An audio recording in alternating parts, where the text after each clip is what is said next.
5 members ని arrest చేయడం జరిగింది. దీంట్లో 2 నైజీరియా వాళ్ళు, తర్వాత 3 మన దగ్గర వాళ్ళు.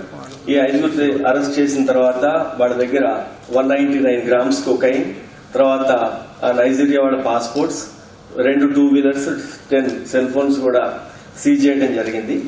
ఈ 5లో మనకి ఈ మొత్తము డ్రగ్ రాకెట్ నడిపే అతను డివైన్ ఎబుకా సుజీ అని అతను నైజీరియన్ అతను ఇప్పుడు ఇంకా పరారీలో ఉన్నాడు. అతని యొక్క మెయిన్ కీ అసోసియేట్ అనూహా బ్లెస్సింగ్ అని ఒక లేడీ, ఈమెను అరెస్ట్ చేయడం జరిగింది. ఈమె previously Dhoolpet police station limits లో కూడా ఒక కేసులో, డ్రగ్ కేసులో ఉంది. ఆమె అరెస్ట్ అయ్యి బెయిల్ మీద ఉంది ఆ కేసులో.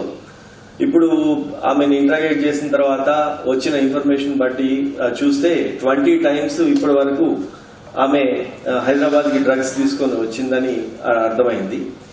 ఈమె నైజీరియా అయితే ఆమె పాస్పోర్ట్ ని ఇంకొక ఐడెంటిటీ క్రియేట్ చేసుకుని ఆఫ్రికా కంట్రీ సంబంధించిన వేరే యుని కంట్రీది ఇంకొక పాస్పోర్ట్ క్యారీ చేసింది.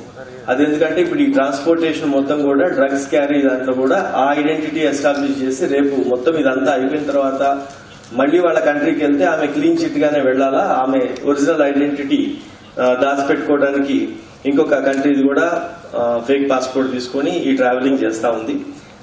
ఈమె ఇంతకు ముందు ధూల్పేటలో ఉండటం, కేసులో ఉండటం, డ్రగ్ కేసులో, తర్వాత ఫ్రీక్వెంట్ గా హైదరాబాద్ నుంచి బయటకి నైజీరియా కంట్రీస్ కి అటు తిరగటంతో వీళ్ళ మీద ఫస్ట్ అనుమానం రావటం, తర్వాత వాళ్ళ అసోసియేట్స్ ఎవరు, వాళ్ళ డ్రగ్ పెడ్లర్స్ ఎవరు, తర్వాత కన్స్యూమర్స్ ఎవరు, ఇదంతా ఒక నెట్వర్క్ లాగా తీసుకొని ఆ రిలయబుల్ ఇన్ఫర్మేషన్ ని Telangana narcotic bureau, anti narcotic bureau నుంచి మనకి రావటం, మేమందరము దీని మీద వాచ్ పెడితే ఫైనల్ గా వీళ్ళందరూ అసెంబ్ల్ అయినప్పుడు ఈ రైడ్ రియలైజ్ అయింది.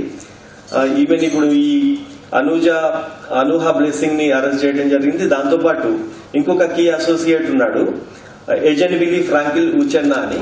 ఇతను కూడా నైజీరియా అతనే, ఇతను కూడా అబ్స్కాండింగ్ ఉన్నాడు. ఇప్పటి వరకు ఈ కేసులో ఉన్న వాళ్ళలో 5 మన దగ్గర ఉన్నారు, 2 అబ్స్కాండింగ్ ఉన్నారు.